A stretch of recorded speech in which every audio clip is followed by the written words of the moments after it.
Hello, everybody. Welcome to episode number 393 of the Embodied Podcast. I'm your host, Elizabeth D'Alto, and today I have my new friend, Suzanne Barr, with us. I am so excited to share Suzanne, her energy, her story, and everything we talked about, her passion for food, and so many other things in this episode. She has a book called Your Ackee Tree that I got to go to a live reading of here in Miami. And I learned so much about her experience and journey as a chef, as a Jamaican woman in the United States and in Canada. She has just such an incredible story. And we also, in this interview, dug into the whole process of writing a memoir that's also part cookbook, the publishing process. There was just so much juicy stuff here for creative folks, for family folks, for people who love food. I hope you love the episode. Links to everything we mentioned are at untameyourself.com/393. And let's get into the show. Hi, Suzanne. Welcome. Hi, Elizabeth. Thank you for having me. I'm so excited. So everyone listening, I do a little intro before the show. I don't always include the person's bio. Like sometimes I do, sometimes I don't. But you're really the first chef we've ever had on the show. And this will be probably the first really like food-centric conversation, which is like, the podcast turned 7 last year. So I don't know how that's possible. Oh my gosh. That we've never had a conversation like this, but thanks for initiating us. Invitation was greatly welcomed in my heart and in my life. I love Hey. talking about food and story and all the other good stuff. So amazing. So I've been opening up every interview this year, and honestly, yours will probably be the last one of this year, and then I'll probably switch the prompt. But I've been asking people, it's kind of this 3-prong question of what do you call God if you have any connection to God? How do you commune with that? And also, how do you relate? Like, what's your current relationship? So I kind of hit people with all 3 because they tend to weave into each other. So however it makes sense for you to answer, go for it. So where I'm at in my life right now, I think the universe has been like the best way to kind of connect to spirituality, my connection to powers that I feel and I know are there. Meditations that I really hold dear to my heart. When I sit in front of my altar, when I meditate in the morning, I ask the universe for understanding and clearing and balance. I sometimes call names. I call ancestors' names a lot. I think that's really helpful for me because that connects me to my roots, my story of who I am, the stories before me, the many stories that will follow after me. And it's calling them into the space with me. And I think that's so important, especially because I grew up in a Baptist household, went to church kind of on holidays, funerals, weddings. And then when my mom got sick, she then decided to become a born again Christian. But at that time, I wasn't living at home. And so I've always kind of found my connection to spirituality, to universal understanding by connecting it to the universe. Cool. So the ancestral connection, which I love, it's funny. So my grandpa, which was the first major death in our family, died in 2008. And my whole family, we called it pop visits. Like every once in a while, you'd just like smell his pipe tobacco and you knew Pop was around. Or I'd find like a Hershey wrapper on the ground, which is like, he would always bring me Hershey bars when I was little, especially. So we'd be like, oh, Pop's around. But I never thought of that as like communing with an ancestor, though of course that's what we were doing, right? Yeah. But there was never like intentional, on birthdays and stuff, we would talk about it, but so I didn't really until a couple of years ago when I started intentionally wanting to connect with and work with my ancestors, including ancestors that like probably no one in my family ever knew, but are available to commune with.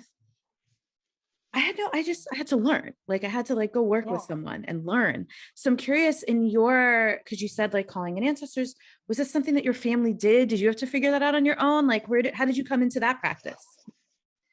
I think a lot for me and for most, you know, maybe I can relate to Caribbean, Latin American, like any, um, cultural diverse folks that are like coming from a culture that we really celebrate our past, the ones before that have passed. We celebrate them by keeping their actual spirits close to us. So in Jamaica, historically, when someone passed, they buried them in the backyard. Wow. They weren't in a plot of land miles away. They were in the backyard. And so when I grew up, and my mom would tell us stories of how one particular story, when she was a child, she was placed on a tombstone of someone in the backyard. And she was lying there as a baby and she started foaming at the mouth. And so this was like this like visual story that my sister and I were like, what are you talking about? Like what are you saying? And I think for us, we immediately were like, okay, there is that connection. That's not what we do here in this country now, Mhm. but I think my understanding of like how close you hold on to the ones that have passed, Mhm. how close you remember them, how the moment that you say their name, you invite them into the room, the moment that you smell something, you do something, the moment of deja vu or that remind that they're in the room. And I think that that's something I've always done. That's something that has always been with me from the earliest childhood stories that my aunt and my mother would tell us that would scare us kids. But we were also kind of like, wow, that's really, incredible to hear that and to know like we don't need to be afraid of the spirits. Yeah. We don't need to be running away from this idea that death is so scary, that we're always surrounded by people that love us and they are people that know us, that don't know us. And I'm trying to communicate that now to my son Miles. And we watched a movie, we watched there's that one movie, I'm just forgetting the name of it right now. Oh gosh, it'll come back to me. But there's a movie that the child, he goes back to Starts with a C. Mexico. Coco? Coco, exactly. So we watched Coco on the Day of the Dead, and that was like this really special Yeah. screening. Like we've seen that movie like four times, but he just like now gets it. Like he connects with like losing someone. Like my uncle just passed, and his understanding of what that means, Yeah. and that they never leave us. They Mhm. just follow us, they guide us, they bring the light into the room. Yeah. And that to me is just like, something that I'm really, really grateful that I don't have this immense sense of fear. Oh my Yeah. gosh, but it's more of a joy, it's a smile, Yeah. it's a gesture, it's just like an exhale of like, I'm not alone. Okay, good. Yeah. Hmm. Okay. I love this so much. And as you were talking, I'm like, what am I talking about? My dad's brother died when I was 10, and my great grandmother died when I was a senior. Both of these people died before my grandpa. And this is also, I'm in my own, perpetual for 4 years now, 5 years now, internal decolonization process. Yes. And I'm realizing always my mom's family, which is like the mixed European side of things, that was just the center of our experience, partly because we lived closer to them. But my dad's whole family in Puerto Rico, even like when my dad's brother died, like he would get visits. Like he was talking about that stuff sooner.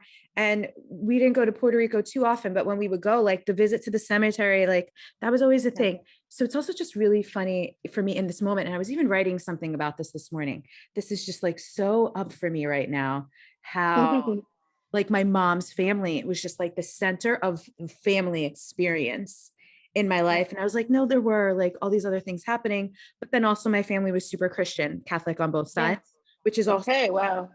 colonization process of Oh yeah. indigenous wisdom from all the Yeah. places. Unpacking. Yeah. Woo. Exactly. So But what's funny too is my family, I jokingly over the years have started to notice how they're all like undercover mystics. Like none of them would identify that way, but even my dad being like, "Oh yeah, Louis, that's his brother. Louis visited today. Like my Yankees cap flew across the room." And I was like, you know, Yeah. but somehow it was so normal. I was just like, "Oh yeah, like whatevs." Yeah. Yeah, it is. It's But and so then also like praying to them, right? Like my mom being like, "I always ask my dad to protect you wherever you are in the world." And like, so it's cool too. And I hope people listening, as I'm kind of having this revelation, like so many families do venerate or whatever, honor the ancestors in ways that might not seem like formal or it comes from a tradition or whatever, but most families do have a way of doing that. 100%. It's like the conjuring. Yeah. It's the calling them forward. It's like saying their name. And like, I literally, like, I don't think that it needs that attachment to like, oh, like we're all shamans or we all Right. have Yeah. a Yeah. this, like, it's not even necessary. It's just this awareness and this freedom to feel like there's a force that guides us, that Yeah. walks with us, that brushes our face, our cheeks, and grabs our hand when we feel like, whoa, that's like there's unexplained moments that Yeah. don't need to always be so explained. Yeah. To this day, I mean, I don't know who it was, but I almost got hit by a car in New York City once in a crosswalk. And I Oh, swear to you, two hands shoved me, like my feet oh, lifted off the ground and plopped me on the curb, basically. And I oh, was like, snap. what the hell? I was like, thanks, whoever that was. Like, Thank you. Thank you. I mean, Yes. it's, I don't want you to visualize. It wasn't like I got like lifted up and plopped. Like I was like a couple steps away, but it just like, boop, boots me over Yeah. onto the curb, like noticeably. And I was like, what the, it's just real. Yeah. So I want to get into the food because I think this is amazing. And I went to one of your little book readings here in Miami. So I got to hear some of this stuff already, but I love people's origin stories. Oh, by the way, people listening, because I probably didn't say this in the intro. Suzanne popped up at my Easter party because I co-hosted it with my friend Carlos. And she walks in with this gorgeous plate. What was it, like banana bread or cake or some like incredible Exactly. thing? She's like, I just threw something together and it was like the most beautiful, decadent thing. It had flowers on it. And I'm like, oh, you just threw this together? And they were like, she's a professional. And I'm like, this makes Food, that moment that I know that it's all about the visual. The moment that someone sees something and they're like, oh my gosh, this is like so special. Like I don't need anything yes. else. I needed a smile. I needed an extra little hug. And that's what I feel like I do sometimes on plates, on platters, with aromas that are coming out of the kitchen. And just want to give people an extra hug Mm, to let you know that yes. you are supported. I do extend my gift to you, Yeah. and you are welcome regardless. Yeah. Yeah. It's because like honestly, I mean, a lot of us, I'm not including you and us, just like the general us, gained weight during the pandemic because we comfort ate. Yep. Because it was like one of the only things we could do. So part of Yep. me, like why I wasn't mad about it is because I'm like, I just one of the only things I could do to comfort myself was food. And speaking of the ancestors, I went for a lot of ancestral foods. Like I went back Yep. to like family recipes, like things that I Yep. ate at home as like a kid, Yep. things that reminded me of my grandma. Cause I was just like, I even bought, this is not food, but a smell. Cause you mentioned aromas. I bought pine sol as the Oh. cleaning product for my house because it reminded me of my grandma. And for whatever reason, in the beginning of the pandemic, it's making me want to cry now. I was just like really feeling my grandma around. So I was like, I'm going to get some pine salt. So it's going to feel like Yeah. grandma's in my house every time I clean the sink, you know? Yeah. Things just connect us. So back to the Yep. food. I've been at the time we're recording this for people listening. It was last week that all those little kids got shot up in school in Texas. And I've just been like, I think a lot of people, we've just been holding so much and not had enough time to grieve anything over the last several years that that one just kind of did me in. And I've just been real tender ever since. So I might cry the whole interview, not even related, but I'm just letting you know and others as well. Yeah, I appreciate that. I sat with Miles, my son, on the couch, and I had been home with COVID all week, and so wasn't already feeling so well. And then my husband was like, "Can you come here?" And he brought me to the computer and he showed me, and that's when I like just like my heart just like like everything just like fell. And then I thought, I can't send him to school. How can I send my son into a space that I can't even protect him? Like, what is that? Like, I can't protect him. And it's been this week of like so much weight. We are carrying so much weight, and we yeah, it's been hard to just kind of have things numb. Like, I can't be numb anymore. Like, someone saying, "Oh, I'm not surprised. It's America." Like, no, actually, we can't. Like, it's more than that. We can't say that anymore. Like, and I just like my heart for the families, for the Mm. children, for everyone involved. It just like, like I'm speechless. I haven't really talked too much about it because it is so directly personal. Like, my son's 7 days away from school, and they Yeah, were 4 days away from their last day of school. And I just like, I can't even imagine what that feeling is for everyone in that community. totally. Yeah, and I had a client call today, and it was someone, a mom. She was just like, my anxiety is Yeah. just like through the roof, and she's they're I always try when I talk about people not to reveal anything about their identity, but they're in a group that is a targeted group that has been like on the list of groups being targeted by a lot of these things. And it's so like, there's so many reasons why it might be hitting people differently, but it's very intense. So thank you for letting us share that moment. Cause I think we're all, and I think, people talk about doing like business as usual. I'm like, I'm literally not capable. I cannot talk about everything.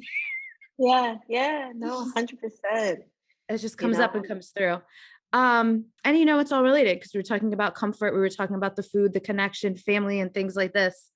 So, origin story. I know you hmm, talked about just like cooking, being in the kitchen with like your mom and the aunties and stuff like that. But what else? What's fun to share about? What got you so passionate about food and found you doing that professionally? it funny enough, it was less about the fun memories, and it was more about the struggle of not understanding like what we need. How can we heal people that we love? Mm, And how can our offerings be something that actually can evoke some more than just like this immediate instant change in like the way that they see food, but it also becomes like this maybe generational shift. mm, And that to me was a big part of why I decided to like walk away from this very corporate world of work that I had been doing to follow this bliss of like, maybe I can heal, maybe I can heal myself.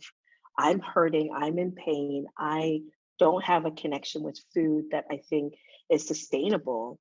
And I say that from the sense of like, I've grown up eating my comfort foods my whole life, and also eating American food, and also eating foods from around the world as I started to travel and meet people from many cultures.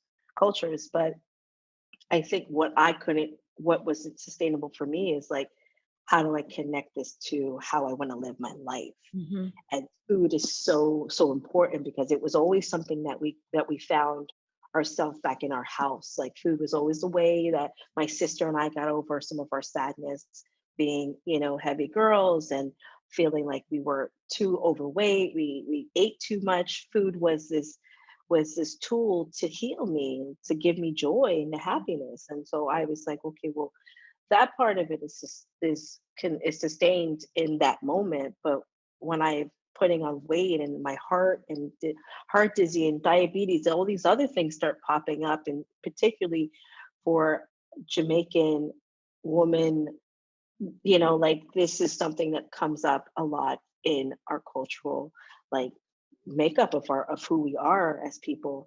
And so I think understanding that was what drove me to find this pursuit of its food has to be more than just making an incredible dish. Mhm. There's incredible culinary schools throughout New York City, CIA, French culinary, and I knew that it was not just about how do I make an incredible chocolate souffle. How do I make an alternative version to that? How do I educate people? How do I educate myself and my family on ways that we can heal? We've lost now 4 family members to the same cancer. Oh, wow. Same cancer has affected my family. And as we go deeper in the research and we understand a bit more, we're realizing that there's a connection to Jamaican people and this particular type of cancer. And so then it's like, okay, what is in our makeup? What is there?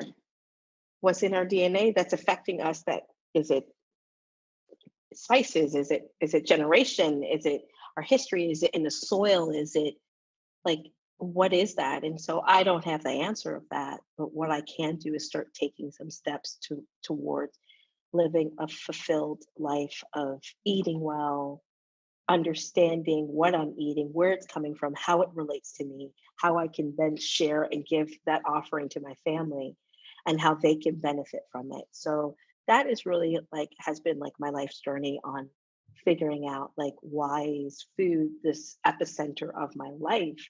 And it's more than just a job. It's my it's my joy. It's my bliss. It's what I wake up knowing that I get a chance to like make something that's going to be transformative. And I Mm, think that's quite special and quite unique to say that I do every single day. I love this. And so, I mean, you've been up in Canada, you've been here, what?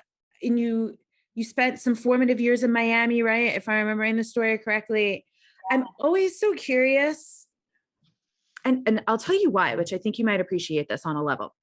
Um, I started again, I was already on this journey, and then obviously in the dawning of 2020, my friend Louise, who's been on the podcast, calls it the Great White Awakening after George Floyd, where all of a sudden a lot of white people, I'm sure plenty of people listening were like, damn, I got to start paying attention to a lot more things. And so then there were more people speaking about like race and ethnicity and diversity and inclusion and all these things.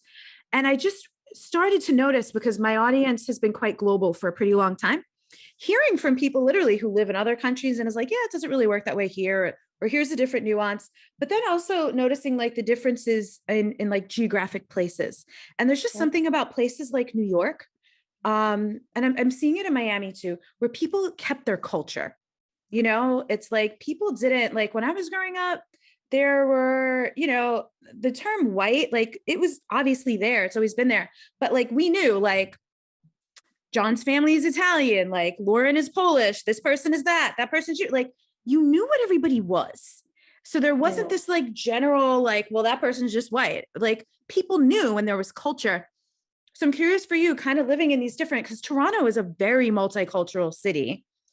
And so Very. I'm always interested in like the interweavings of things. So places in different places, and I know this is city centric too, because I started to realize like there are these whole like middle of nowhere places where everything is just so different and I have no idea. Yep. So Fair. I don't know. I said a lot of things. So wherever you want to connect it or tie the dots, however it's relevant or related to like your food journey or experiences or different kitchens, and Yeah. how's that emerge around your world? Absolutely. No, I think there's a lot of entry points in your and what you just shared. And I think for me, I'll start with, when I start after I graduated from culinary school, I decided to go into Hawaii to do my externship. And I chose Hawaii because it was a place my mother always had dreamed of going. It Mm, was that bucket list place that she was like, if anything I want to do is to go to Hawaii. So I said, well, this is probably the perfect opportunity that she's going to be the most powerful walking with me through Mhm. every step I take in Hawaii. Didn't matter where I was going to go, because I didn't really know at first. I thought I was going to go to Big Island, but I found a very small vegetarian restaurant in Kauai, and they welcomed me in and it took me on this journey of like understanding not just vegetarian vegan food but also understanding indigenous food of the land Mhm. and driving. I just remember, like, for me it's always about the visuals and, like, the smells, of course, but the visuals of driving in this pickup truck. I was in my chef pants. It was like maybe 2 weeks in being there, and the chef was like, "I'm gonna take you to the farm where we source our lettuce from." And I was like, "Oh, cool, of course." Now I had lived in New York for, like, I don't know, 10 years, and the farmers market Union Square was my world. Right. Like, I was like, anything you want, or, anything you needed and anything you can imagine, coming in New York, that's where it was. So I'm in this pickup truck, I'm driving, I'm, like, looking out the window, my hands are out the window, I'm just like, "What is happening?" I start seeing these, like, really large rooted, like, huge, like, mounds, and I was like, massive, like, just stumps, they look like huge stumps, and I was like, "What is that?" They were like, "That's taro," and I was like, "What the hell are you talking about?" And I said, "Taro, like cassava, like yucca?" He's like, "All in the same family." And it was just like fields of that, and then fields of pineapples, and then fields of like lettuce. And then I was like, okay, is this like what Hawaiian food is? Because they weren't a Hawaiian restaurant. They were from, I think they were from not Cleveland. I forgot where the actual restaurant came from, but they wanted to definitely source as much as they could from the island. And if anyone that knows Kauai, it is all about vegetation. So seeing this food, this connection to this particular ingredient, and they used it in a couple of dishes, but like being able to like understand, oh, okay, that's what this is. That's how this grows. It just like it made me think of like Polynesian. It made me think of Hawaii. It made me think of like the images that we have back in the mainland of what you think of Hawaii, what you think you don't have any idea. And that is what has been really a big part of my whole journey as being a chef because we in school, for the most part, are offered information about where food is coming from, the importance of sourcing and why that's so important.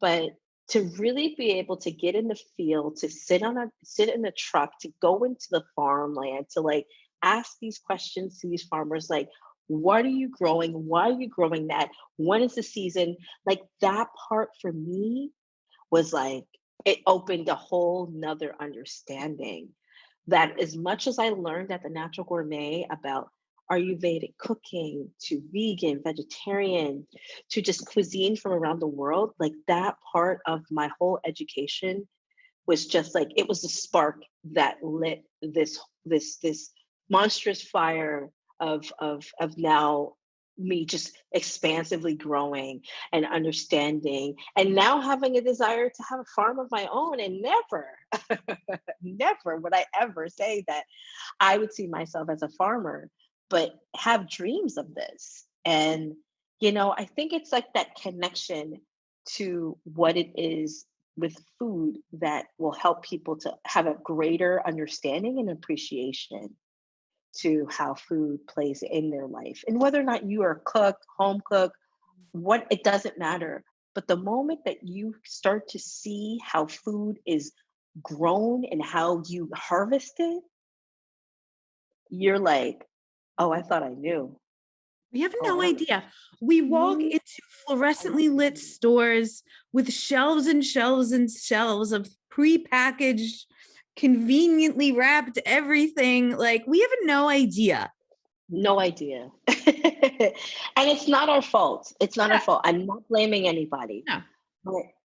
But if you have an opportunity, go and see what all of the fuss is about farmers market. Buy something from a farmer's market and then see if you could buy it from a store, like whatever your store, wherever you are, and see if you can taste the difference in the quality. Because trust me, there is a difference in the quality. I love Yeah. this. So, and this is cool because literally no matter where you are in the world, there are farmers markets, right? No matter where you are. And it may not be called farmers market, it might be the Right. city, it might be the meetup, it Yeah. might be, just like the center of the town where the vendors just like set up their tables. Cause like that's what my grandmother did, like in Jamaica.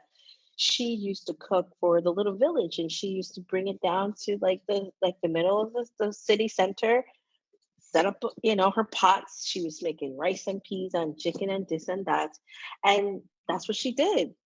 Um, I think we've formalized it now. We've given it, a beautiful banner of like hope, a beacon of hope for the future. And I think this is what brings me to this conversation of like the future of food and Mm. how we're going to be eating and where we're going to be eating and how we connect with that.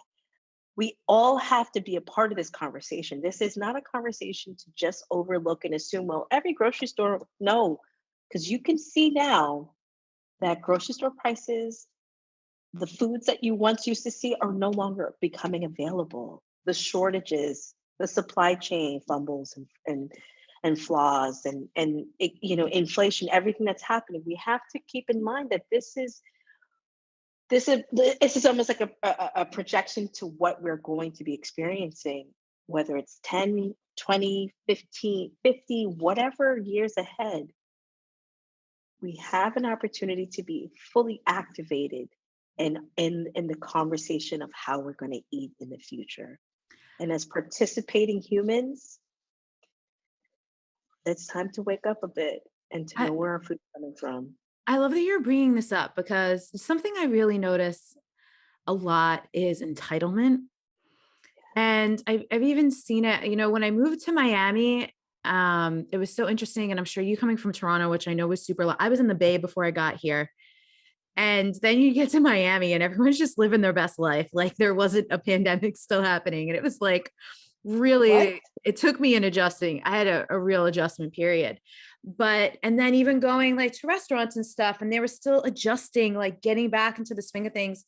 And it's always so fascinating to me to see how entitled some people are, like Yeah. who actually, and honestly, people who listen to this show are for the most part not going to be like that. Like they're probably like sitting there like, yes, I'm so glad we're talking about this. But to a level, we all have some kind of entitlement. But it's just seeing how people have no idea how Yeah. anything gets from like out in the world, wherever it came from, to like in front of them on their plate or Yeah. in their kitchen or in their shopping cart is really something. Like when Yeah. I like pray over my food, one of the things I always say is like, thank you for like every single hand that went Yes. through and or every single sacrifice. If I'm eating an animal, like that went into this being able to be on this plate for me right now so that I could be nourished. Yeah. Because like I even think about like even a sandwich, like if there's several things on your sandwich, there's probably like a couple dozen at least hands, if not more, that went into Yeah. that damn sandwich being available for me. Yeah. That is a Absolutely. raging miracle. Yeah. And I think in what you're saying is that it is this beautiful like miracle of like we have the choice to connect with that. We have the choice to like actually consume that idea. Like really like slow down for a second. Like let's like actually consume this with like every bite, but understanding that we may have put the sandwich together, we may have like bought the ham or the veg tofu, whatever, but just thinking about the process of how all of our hands together created this incredible masterpiece. And here we are now feeling grateful and blessed. And maybe you don't pressure food. Maybe you don't, see it that way. Maybe it's just a source of nourishment. And that's true for a lot of people too. Yeah. Um, but when you can slow up a bit, you can recognize that the supply chain doesn't just start when you walk into the grocery store and you pay for your groceries. That's not where it starts. That is very far down the line of the process. Yeah, yeah, Big yeah, time. big Um, time. So I mentioned earlier, I came to a reading of your book. So Yeah, let us talk about the book, please. yeah. How did that even come to be? Like, did someone approach you? Were you like, I gotta write this book? Like, how'd that happen? So I have a co-writer on this book. Her name is Suzanne Hancock. That's right, the She, Suzannes. And wasn't the editor, wasn't there like the third Suzanne? I forget you said. yeah, there was three of us Suzannes on the making of this book, which is just serendipitous and so many lights. Like I'm just like, okay, this was planned to happen. Like years before I had even anticipated. But Suzanne Hancock is a podcast writer, poet. She's an incredible being, and we met years prior on her podcast called Sunday Night Dinner. She invited me to come on and talk about what Sunday night dinner meant to me. Oh, And Sunday night dinner to me was my mom's apple pie. So we made my mom's apple pie. Now I hadn't made it in years. So it was quite emotional that episode, but we blossomed as a beautiful relationship. And then when I closed my restaurant, Saturday Dinette, I was invited to go and do a chef's a chef's retreat at a hotel. And from that opportunity, I created this incredible menu called Rite of Passage, which was dedicated to my mother. It was a love letter. And it was my first attempt of making Caribbean Jamaican food based off of memory of my mom and my mm. ancestors and my dad. And Suzanne came in maybe 3, 4 weeks into the menu being launched in Toronto and just praised heavily in the city. She sat me down. We had like a cup of tea, and she was like, I think we need to do something with the book, with this menu, and where you're going. And I said, well, what that could be? She says, well, why don't we create a book proposal? And so we had put a proposal together. We were invited into Penguin Random House for a Which, by the meeting. way, let me just pause you and like acknowledge you because you just say, oh, we put a book proposal together. That shit is so much work for people listening that have like book writing is not in any of your realms of what you do or know anything about. Like, it is so much work. So I don't know what kind of help you had with it or if the two of you figured it out on your own, but let's not just gloss over, hey, we put together a book proposal. Like, it's so much work. Well done. And it was like we put in probably about 2 months of it. Like Yeah.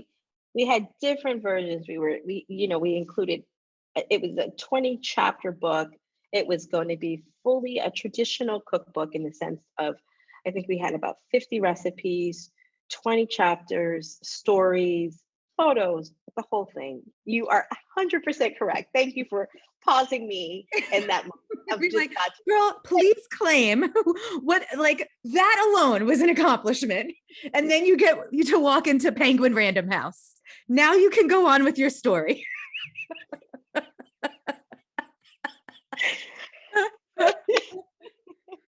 Listen, the privilege that we sit in, and Yes. I sat in some privilege just now, and I calling That's me out. that's not what I meant by that. I really just wanted to acknowledge that that shit's so hard. I caught myself in that, so thank you. Okay. Even to say, stepping into a room in a publishing company as big as Penguin Random House was something Amazing. that I had not anticipated because like I knew people that were self-published that, went more of a smaller, publishing route. And I was like, I don't know if that, whatever that's going to be, we're going to just, Suzanne happens to be very close with who now is our publisher. And she has been with Penguin Random House for years. And so was also a customer at my restaurant. So she had been eating my Cool. food for 4 years. Oh, So it was yes. kind of like, when the stars just like ding, ding, ding, ding, Oh, everything connects. I love when So you look back and you're like, oh my God, they were setting me up for this the whole time. clearly No. somebody was like playing and they were moving the pieces of they were like, nope, nope, it's over here. We need you to go here. Yes. And so we presented the idea. They loved the idea and they immediately said, we want more. Mm. And Suzanne and I were like, that's a lot that we just presented. But what they meant was they wanted more of my story. They were like, how did you come to be? And for me, I wasn't ready to talk about my mom. I wasn't ready to talk about the shit that I had to go through to where I was, and the fact that like this thing happened. And, like I would tell people and they're like, that's not possible. That didn't happen. And I'm like, it did happen. And, you start to self-doubt yourself. You start to play this narrative of like, no one cares, no one's going to read it, no one wants to know what I went through. But in the 3.5 years it took to write and build and put this book from the original proposal to April 5th when it launched, it has been this birthing of like purging of me and Suzanne, uncovering the truth of my family, my mother's journey, my father's journey, my ancestors' journey, my auntie's journey, my sister's journey, my brother's. And it's more than just a memoir, my story. It's also my family story, and it's also filled with recipes. So it's not something that I had imagined, but it's something that I'm greatly proud of. I love, and it's called My Ackee Tree, like the Mm-hmm. fruit. It's Ackee, right? Correct. Yeah. Are you fine? I'm always so curious about this when people have put works of any type out into the world. Not like it, we don't need to do a comparison, but I self-published a book in 2015, and it was always shocking to me. There's like the parts that I thought people were really going to love, and then there was the part they actually did. Did you have any of that? Was there any part?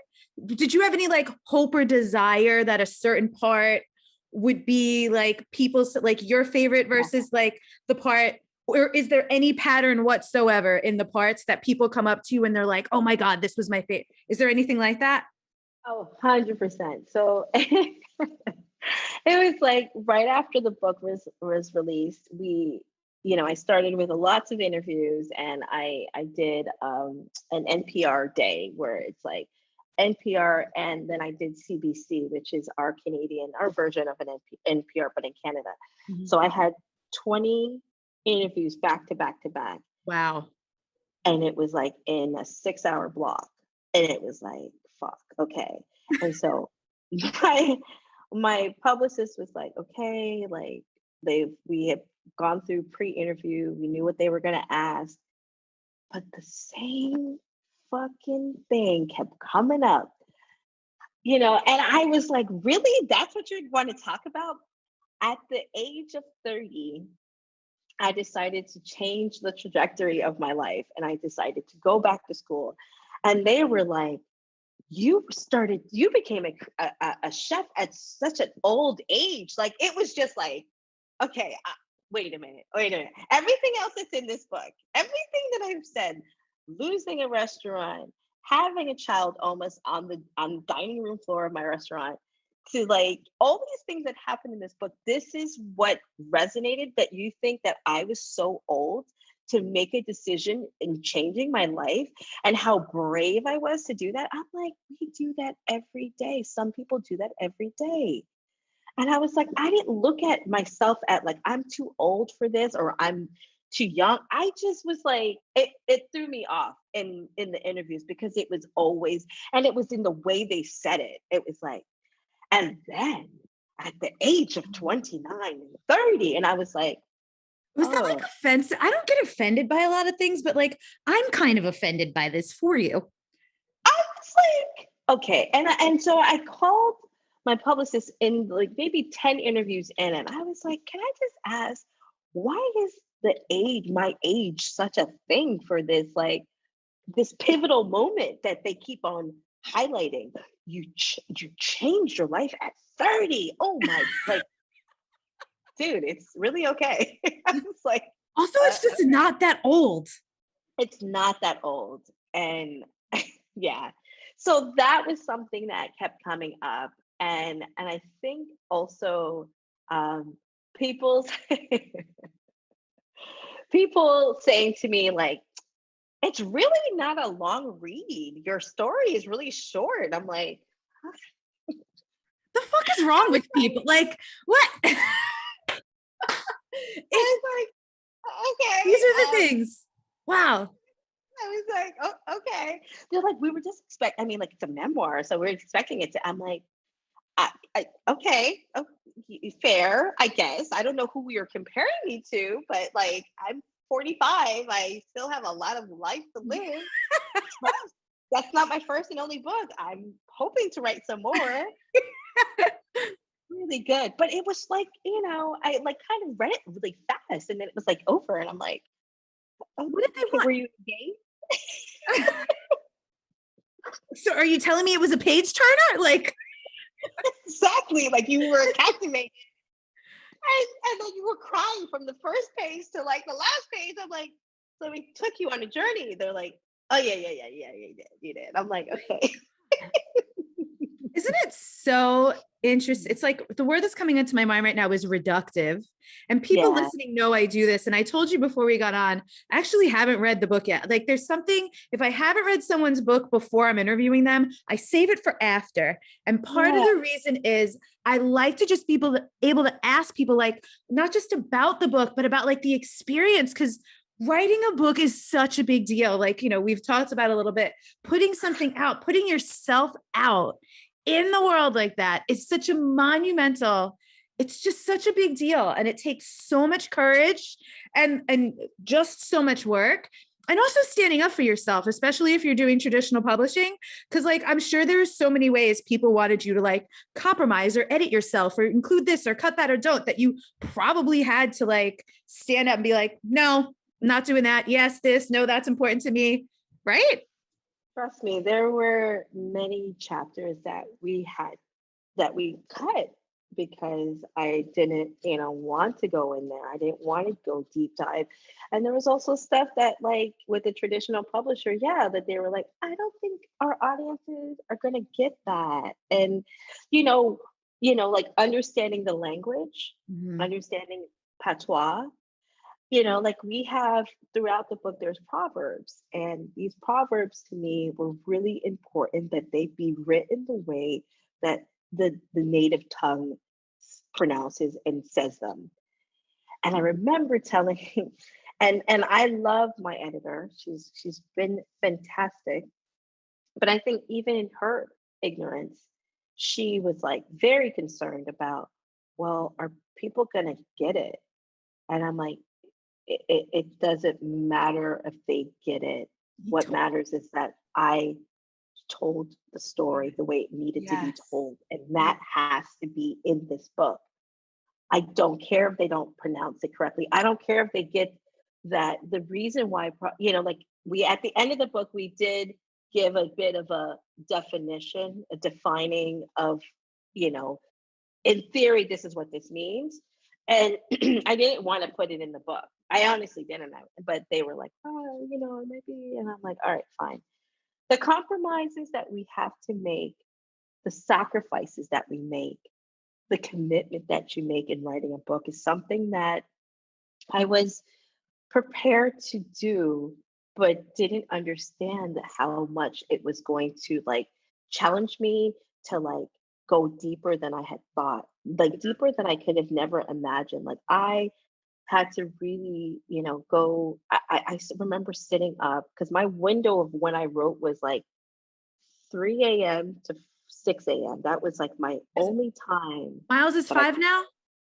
he's 7 now, but He's at the 7. time, yeah, he was still like and we were home.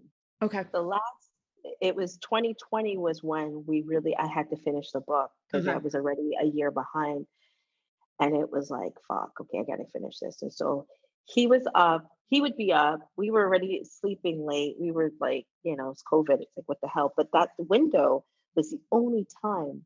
But so much of that time would be me looking at my laptop, Mm, crying, mm, looking at photos, trying to like tell the story, trying to talk about something that you have buried so far deep mm. in your memory that you can't even remember the story that you've told yourself of that fucking story. Right. And you're like, oh shit, did that actually happen? and seeing places. Like there is a part in the book where I'll leave it at that a face came to me that I had forgotten because of how traumatic this Mm. experience was.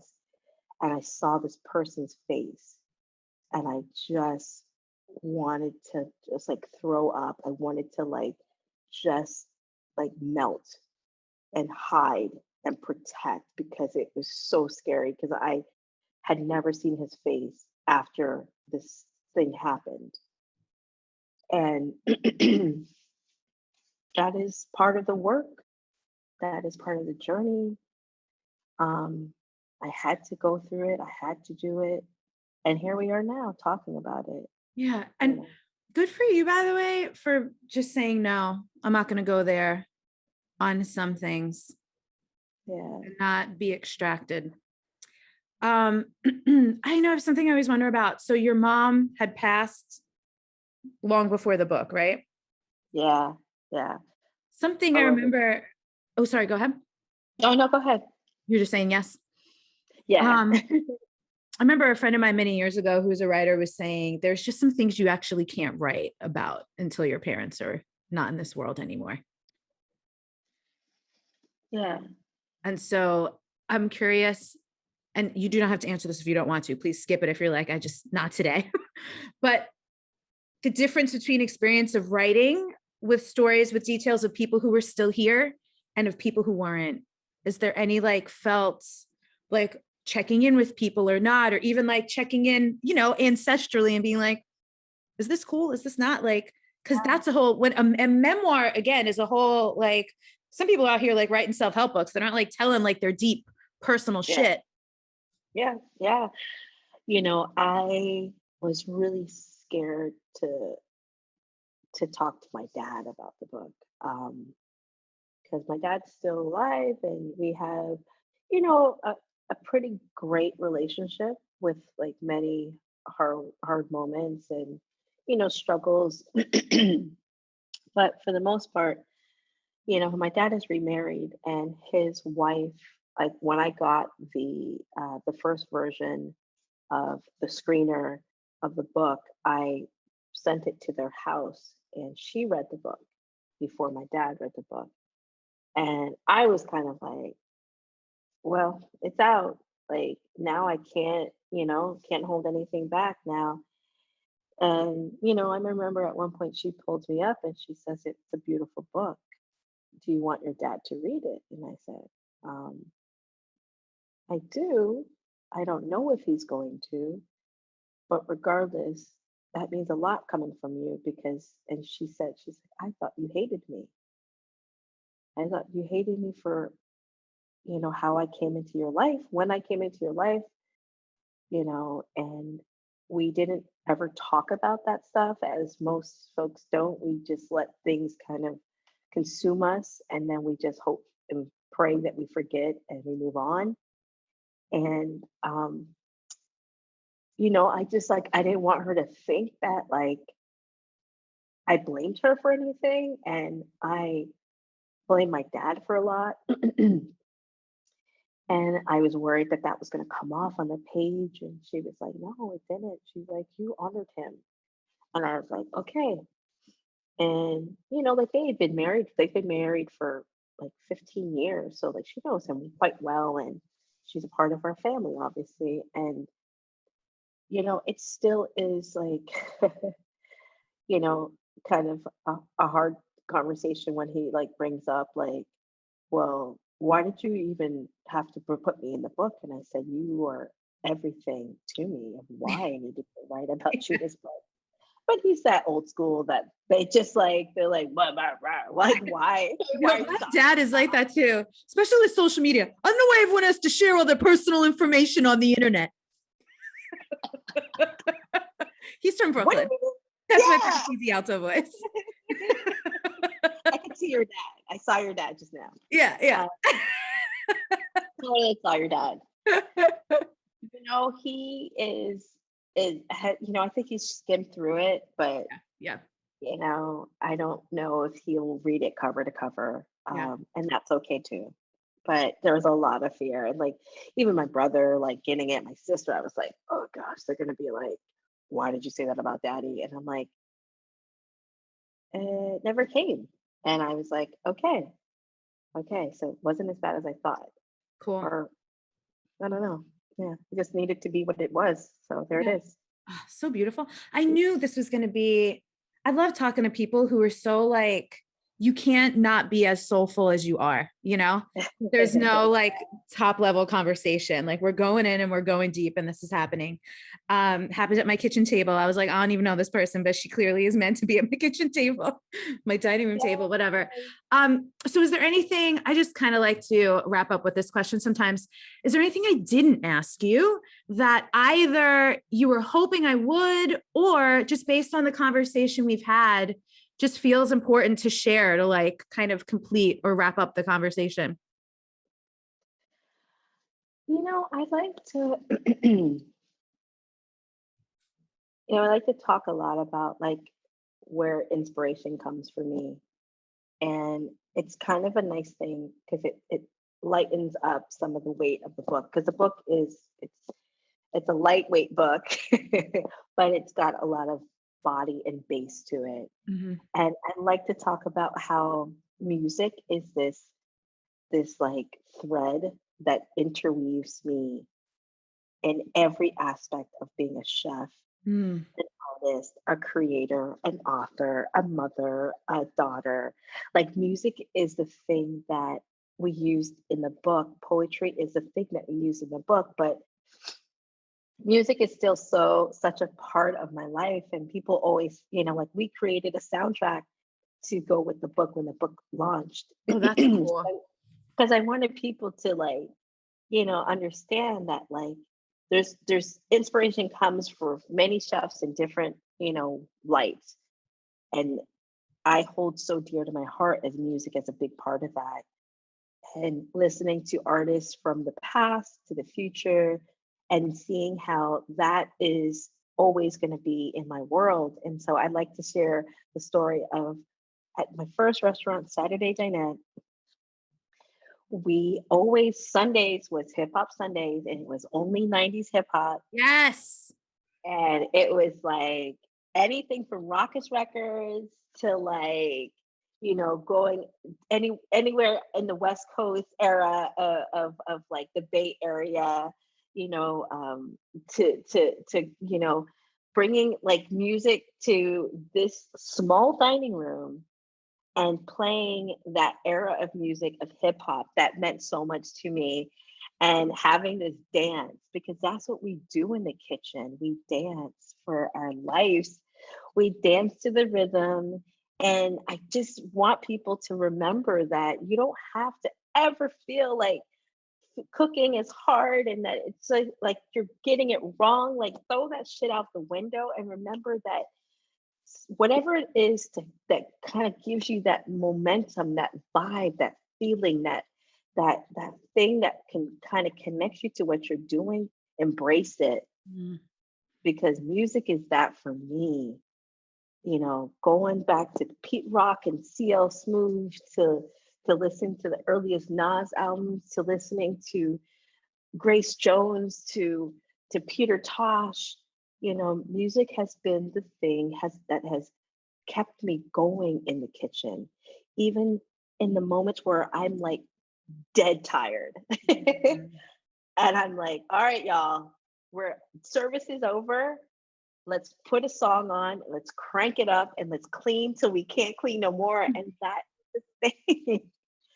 So, just to your, listeners and thanking everyone for being a part of our conversation today and understanding that food is this healing element. It's one of the five elements that 6 elements, 7 elements that I feel like are some of the most important. One of the most important things that we can all find a connection through. Whether it's our love of cooking, whether it's our love of celebrating and sharing food, whether it's having food for energy and nourishment, but we need it to live. We need stories to help us continue to live. We need music to inspire us to keep cooking and finding the connections, finding the intersections of how and where we have come and where we're going, and that anything and everything can fit on your plate, and take every bite with the same intention, and knowing the many hands it took to build and craft and nurture you in that moment. So thank you, Elizabeth. Thank Thank you, you. listeners. Thank you for this. This was the best interview I've had since the release of the book. It's Aw. been very busy, and you kind of get in your head, you get into that rhetoric of what you need to say. You only have 5 minutes. We took a moment to breathe, to Yeah, we don't do just, talking points on my show. yeah. So now let's talk about this. And it's like, yes, okay, let's go. I know. It's like abruptly switching gears, and you're like, whoa, I was not actually done with that thought, but okay. Listen, to each their own. That's just not my style. Right. Okay, so where do you like people to find you? Where's the best place if they want to get the book? Do you have a preference? Does the book have a website? Like all that social media, anything? 100%. Definitely check out my website, SuzanneBarrFood.com. Super easy, SuzanneBarrFood.com. We'll put in the show And, notes too. obviously, for those that, go online and find it an easier way to buy and purchase books, you can buy it from Amazon, but I'm going to push you even further to go to your local bookstore and support your local bookstore. So that's in whatever city you're in.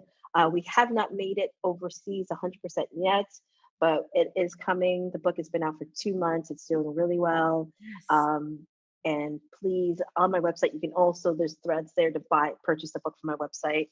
And yeah, keep your eyes and ears out. I'm going on a bit of a food journey right now, and cooking in some different cities, and cooking Cool. with incredible friends, and talking about not just my story, but like food stories and connecting those dots. So, yeah, Love that. Thank you so much. We'll see you later. definitely. Bye, y'all.